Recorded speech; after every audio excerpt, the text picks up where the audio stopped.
We have never been 6-0 in the series. In year 4, we were 5-0 and then we lost. In year 3, we were 4-0 and then we lost. Can we move to 6-0 for the first time in the series? We have 3 guys coming on visits today: Stephen Beebe, Christian Stuckey, and Tyquan Garrett, all 4-star recruits, and they are all top 20 in their position group. You know, I've been really excited about this season so far in the Utah State Dynasty. We're 5-0 with an opportunity to move to 6-0. When you look at what Arizona's done on the season, they beat 2 of the weakest teams in the Pac-12, and then from that point on, they really have struggled. Gage Nani is the quarterback. He's more of a scrambler, 86 speed for him. And then they're going to be without some guys that they really like. Lloyd Avant at running back is injured. And then Miles Hunt, their number 1 wide receiver, is also injured. So they definitely need people to step up. The left side of their offensive line is putrid. It's terrible. It's the worst that I've seen in the series so far. Both guys, 67 overall. Their defense is pretty solid overall. Their their linebacking core is pretty weak, but their secondary and their front 4 are pretty solid.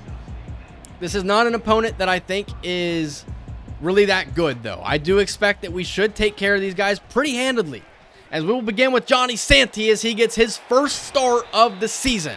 Deshaun Layman has not really been as productive, and I think Johnny Santee provides the power that we're looking for. How about this run by Johnny Santee? It is going to be getting called back after a holding on tight end Darrell Ferkser, but that kind of run right there is what you're going to get out of Johnny Santee. 1st and 17 now. We set up the bubble screen to Zach Qualls, and Qualls will have a pickup of about 7 on first down as we get a lot of those yards back. 2nd and 10 now for Jeremiah Tobias. Throws this one, caught by Tyler Sexton. It's a pickup of 6. And Sexton has become more of an impact guy for us out there. How about the ability by Tyler Sexton to stay on his feet and move the chains to the 46-yard line? As we go I formation, play fake. Tobias gets out of the pocket, throws the comeback route, and it's caught by Haslam. He's got space up the sidelines, and he's taken out at the 28-yard line. A gain of 26 for Utah State. Here is the outside run, and Santee will pick up 5 yards. Kind of showing his breaking tackle ability here. 2nd and 5, Tobias throws, caught by Tyler Sexton. His 3rd catch on this opening possession. Sexton now coming in motion now. Tobias will throw this one up, and it's dropped by Gabe Shudak. He nearly came down with it. You don't want to put the ball in harm's way, though. 3rd and 7. Tobias will throw this one off the head of Tevin Apple, and that's going to bring up a 4th down field goal attempt for Liam Mooney, and the kick is good. He's been perfect on the season so far. I don't want to jinx it, but Liam Mooney has been really solid.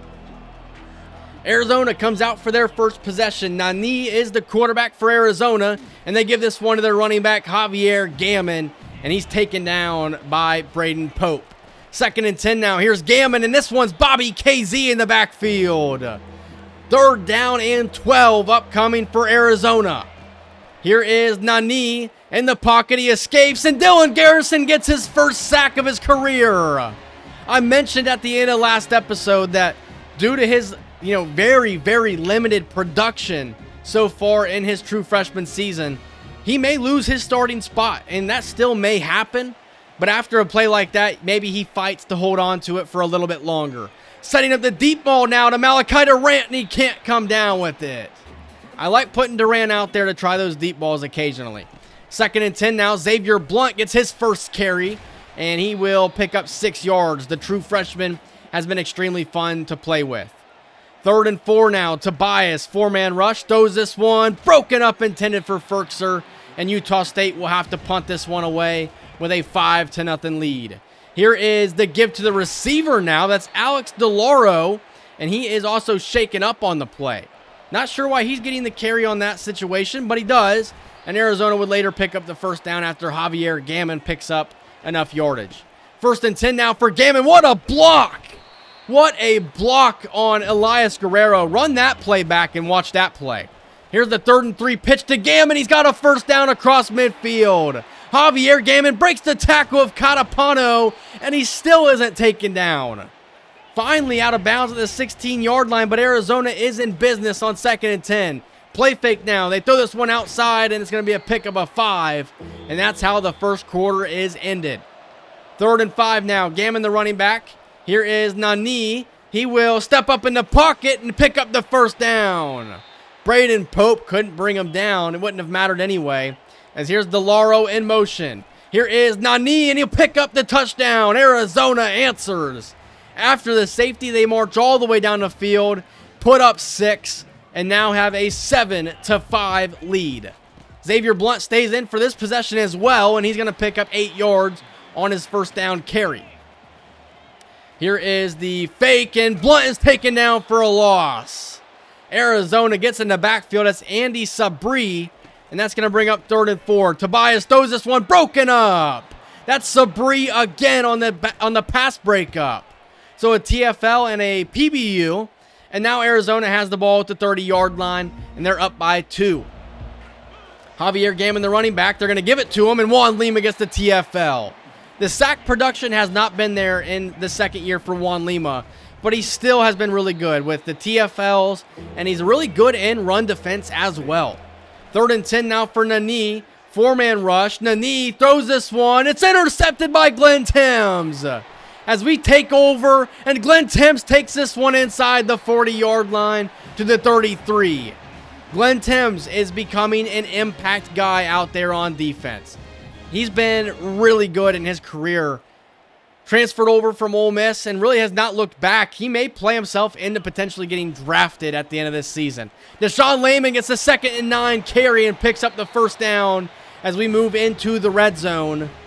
2nd down and 11 now at the 14. Setting up the screen to Layman, and he's taken down for a loss. Angel LeMay is also shaken up on the play, and that's an opportunity for Demarius Ahmad to move over to left tackle. Here is Tobias as he scrambles and picks up 10. But at the end of the day, we're going to have to settle for another Liam Mooney field goal attempt, and it's good. 8-7, we lead in this game. Something to think about. A 17-point victory would be a blowout victory, and it would certainly help with the guys that are visiting today as we look to try and bring in our first commitments of the season. 1st and 10, DeLauro's getting another carry, and he's got a first down pickup. He was hurt earlier in the game, now comes in, runs the ball again for the 2nd time. Here is Gammon, he's taken down for a loss by Braden Pope. Braden Pope has been really good so far this season, not really too many complaints about it. 3rd and 11, he throws this one and it's broken up. That's Exodus errors on the PBU, and Arizona will be forced to punt. As like I said, Demarius Ahmad playing left tackle out there, the redshirt freshman, elite development, former 4-star, is getting his first true playing time of the season. 2nd and 6 now. Jeremiah Tobias throws this one. It's caught by Sexton, and Tyler Sexton has a gain of 11 and a first down. His 4th catch of the game as we have a minute and a half to go in the first half. Tobias throws this one. What about the toe tap on that one by Gabe Shudak? First down now for Utah State at the 41-yard line. Tobias getting down to the pocket. Throws this one, caught by Sexton. He picks up 7, and that's his 5th catch of the game. 2nd and 3 now. Tobias will get out of the pocket. Throws this one, and it is caught by Ferkser inside the 30-yard line with 1:05 to go in the first half. 1st and 10 now. JT throws this one. Sexton with his 6th catch of the game and has a setup in the red zone. 1st and 10 at the 12-yard line. Tobias gets out of the pocket. Jeremiah Tobias slides down at the 3-yard line. 2nd and 1 upcoming. Johnny Santee, 1st and goal up the middle, and he's taken down at the 1. 2nd and goal upcoming as we go with that bunch quads formation. Tobias up the middle, touchdown, Utah State. When we call this play, defenses just don't know what to do, and it's hard to know what to do when your quarterback is invisible. As we take a 15-7 halftime lead against the Wildcats. We took out their rival in the last episode, and as we beat Arizona State 27-24, as we're looking to beat the Wildcats this time. Arizona's had a couple of good plays in today's game, but we've made plays on defense as well as offense so far in this game. And there's a 6-yard carry on first down as Arizona looks to try and start this second half off strong. Here's Gammon up the middle, and he'll pick up a first down to the 35-yard line And there's a good way of doing that. Spread look now for Arizona. Here is Nani. Throws this one to the outside. And what is Exodus Ayers doing? If that was Glenn Timms, I'm 100% confident it would have been an interception. Here's a throw out to the outside, and it's caught by DeLauro. A pickup of 8 across midfield goes Arizona. Here is Gammon to the outside. Javier Gammon has a pickup of about 8 and a first down to the 35-yard line. They throw this one out to Gammon now. Braden Pope doesn't have the speed to get there, and Andres Sosa will. So Andres Sosa's now out there in place of Cordell Lawson. Haven't really liked the play of Cordell Lawson so far these last couple of games, so Andres Sosa is getting his opportunity out there. 2nd and 4 now at the 12-yard line. Here's Gammon up the middle, and Braden Pope is shaken up on the play. He will try to fight through the pain that he's dealing with, but it does not look like it's going to be super serious. Here's the throw to the end zone, and it's broken up by Eric Drake, the safety. And there's a real possibility that Eric Drake could move back down to corner next season. This kick is no good, by the way. I mentioned it in the last episode. If the opponent is on the hash and they're trying to kick a field goal on the road, there's not much I can do. They're probably going to miss. And Tobias is going to be taken down for a sack as the pocket collapses. 2nd and 12 upcoming. Here's the give to Xavier Blunt, and he'll pick up about 10 on 2nd down. 3rd and short upcoming. Here's the give. Xavier Blunt with a first down and much more. Xavier Blunt has a pickup of about 10. 2nd down and 8. Blunt stays in the game now. Tobias, 4-man rush. Steps up in the pocket. Tobias has a first down and more. Jeremiah Tobias slides down across midfield. It's a first down for the Aggies offense. Here's Tobias, 3-man rush. Steps up in the pocket again. Breaks a tackle. And Jeremiah Tobias has another first down. He is really good at scrambling. That's something I'm going to give him a lot of credit for. He's a really good scrambler. And he's not a scrambling archetype quarterback, at the same time. 2nd down and 4. He's a little shaken up, though, after that run. Johnny Santee will pick up the first down. And now Kurt Hike is continuing to be injured for Arizona. Play fake now. Tobias is going to set his feet. Throws this one. It's caught by Devontae Haslam for 9. That's really good improvising by Tobias. 2nd and 1. We pitch this one to Haslam. He has the first down. But another penalty flag. Gabe Shudak is going to be called on the holding this time. And that will back up the Utah State offense. 2nd and 11 now. Pistol formation. Tobias gets out of the pocket. Tobias scrambling. Had a man open. Decides to take it himself. And picks up 7 yards. I think Haslam was open in the end zone. 3rd and 4 now. Same look we always give. And this is Antoine Hausler with the touchdown. We haven't seen Antoine Hausler since week 1 when he fumbled the kickoff return. And that probably looked like it would have been his last opportunity ever in a Utah State uniform. He gets a touchdown here in his senior season. And we have a 15-point lead. As Javier Gammon has 16 carries for 80 yards. We're seeing these running backs have a lot of efficient games against us in the last couple of episodes. And that might be something that we have to kind of take a look at. What's struggling? And I think it's our run defense. I honestly do. I think guys like Dylan Garrison are probably holding this run defense back just a little bit. 2nd and 13. And that's going to be a pickup of only 1 as Andres Sosa and Glenn Timms are able to get there and make the play. 3rd and 12 now. Nani is going to set up the screen to Javier Gammon, and he's taken down short of the first down marker. Eric Drake on the tackle. And here is a 4th and 4 in the 4th quarter. Nani throws, and it's a first down. Eric Drake tried to break it up, but an excellent job by the tight end to hang on to it. 3rd and 10 now. Nani will scramble and slide down after a pickup of 5. Braden Pope with that bruised knee is able to return. 4th and 5 now for Nani. Here's the pressure and a sack for Elias Guerrero. The senior outside linebacker gets home. And with a 15-point lead, we look to try and win this game by 17 or more. What a carry by Johnny Santee. Johnny Santee looked incredible on that carry right there.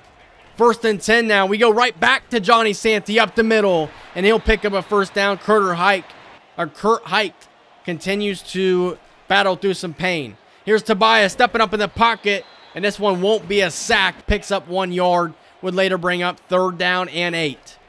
Here is Tobias. Here's pressure in his face. Throws this one up to Haslam, and he can't come down with it, as we're going to have to kick a 42-yard field goal attempt, and Liam Mooney gives us an 18-point lead at home.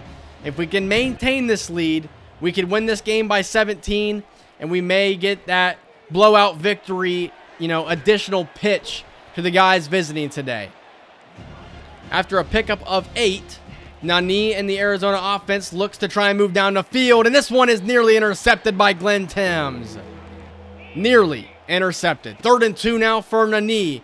Throws this one, and it is caught for a first down. Andres Sosa was in coverage, but that's going to back Arizona up because there's a holding. 3rd and 12 now, so you just got the first down. You now have to try and get it back. Another penalty flag is down, and Alex Cheeseman gets the sack. Hopefully you decline this one right here because Alex Cheeseman just got his first career sack. We did decline it, and we've put John Burden in the game at quarterback, and Durant will take this one. Malachi Durant with the first down and more, but another holding call. And that's Steve Giraldo again getting called on holdings. This is a guy that may be drafted in the 2nd round at the end of this season, but I got to say, he struggles with penalties. John Burden would pick up about 4 yards, and that's going to bring up about a 3rd and 5. Xavier Blunt with the carry, and he'll pick up nothing. Actually, he'll pick up -3 yards. Kurt Hike injured again. 4th and 7. We would punt the football back to Arizona as they have possession with about 2 minutes to go. Nani throws, intercepted by Glenn Timms. Glenn Timms tries to hurdle the running back out there, and Javier Gammon, but he don't have the ups like that. He can't jump. Glenn Timms does not have that jumping ability, so instead he just knees Javier Gammon in the face. Xavier Blunt on 1st and 10, has space to the outside. Blunt with a juke move inside the 10. 1st and goal upcoming for Utah State with 46 seconds to go. John Burden gets out of the pocket. John Burden trying to scramble, throws to Haslam, and he was past the line of scrimmage by about a yard, and that's going to bring up a 4th down and a field goal opportunity for Liam Mooney. So we've seen safeties. We've seen like 3 field goal attempts, but you wouldn't know that because it's 28-7. You would think, oh yeah, we probably scored 4 touchdowns. That has not been the case. And with 33 seconds to go, Nani steps up in the pocket and throws an interception to Gregory Culliver, and Utah State is going to win this one pretty handedly. The game against Arizona State was a weird one. You could argue that this one right here was weirder because I don't think we played particularly well on offense. The defense was lights out, incredible. But with a blowout victory and 3 guys all visiting, I expect us to bring in some commitments at the end of the week. Jeremiah Tobias, 70% completion percentage, only 127 yards passing. But the hot topic of this game was no interceptions. He had thrown about 5 interceptions in the last 2 games, and I think maybe 6 in the last 3. In this game right here, he did not throw a single interception. We ran the ball really efficiently. 33 carries for 197 yards, 6 yards per carry. We really didn't pass the ball all that much in today's game. We struggled on 3rd downs. I think the offense did struggle a little bit in today's game, but the huge story is we didn't turn the ball over, and that's huge.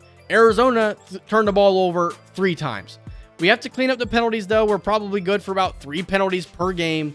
Gage Nani threw 3 interceptions with 0 touchdowns. Javier Gammon was pretty efficient on the ground. And then Alex DeLauro, their receiver, got 3 carries for 21 yards. Gammon and DeLauro were pretty much their only guys on offense. This was one of the worst teams that I think we're going to face all season. Jeremiah Tobias was really efficient. And then Johnny Santee, 9 carries for 59 yards, really efficient. Xavier Blunt, 8 for 51. Jeremiah Tobias, 8 for 59. And Deshaun Layman had 3 for 22. I do worry that Deshaun Layman's playing time is going to continue to go down, especially if we are able to bring in Daniel Jones, the 5-star running back, because that would pretty much push Deshaun Layman down the chart to the point where he may not get the opportunities that he has right now. We were able to spread the ball around to plenty of players, and you also saw that Tyler Sexton had 6 catches in the first half. He was silent in the second half. And then looking at the defense here, 3 TFLs for Elias Guerrero, 2 for Juan Lima, and then 3 total sacks. Dylan Garrison picks up his first career sack. And I mentioned it, Juan Lima, we haven't really seen the sack production that we're used to last year, but he is somebody that takes away that side of the line of scrimmage. So we advance, and we find out that we have brought in 4-star receiver Zach Truen out of Lawndale, California. We've brought in 4-star middle linebacker Christian Stuckey from Utah. We've brought in 4-star receiver Tyquan Garrett, who is a gem. So somebody that I'm definitely excited about. And you also see that we are ranked in the top 25, and we have now become an A-grade championship contender. Zach Truen is a 95 speed receiver, deep threat guy. Christian Stuckey is a 4-star gem. It'd be nice if he had star or elite development. Same goes for Tyquan Garrett. Stephen Beebe and Miguel Tinker are two guys that are also close to making decisions on where they want to go to school. Stephen Beebe, I think we're going to bring him in. And then a lefty quarterback, Miguel Tinker, unless Arizona can make a late push, I think we're probably going to bring him in as well. James Nix, I want to bring him in on a visit. He would also have a complimentary visit with free safety Antoine Darby. So both of these guys will visit against Washington State. Daniel Jones, we're seeing a battle against Oregon. But I want to bring Daniel Jones in that game against Washington State as well. He's the number 6 running back in the nation. I want to see if we're able to bring him in potentially. Chad Turpin, a 4-star offensive lineman.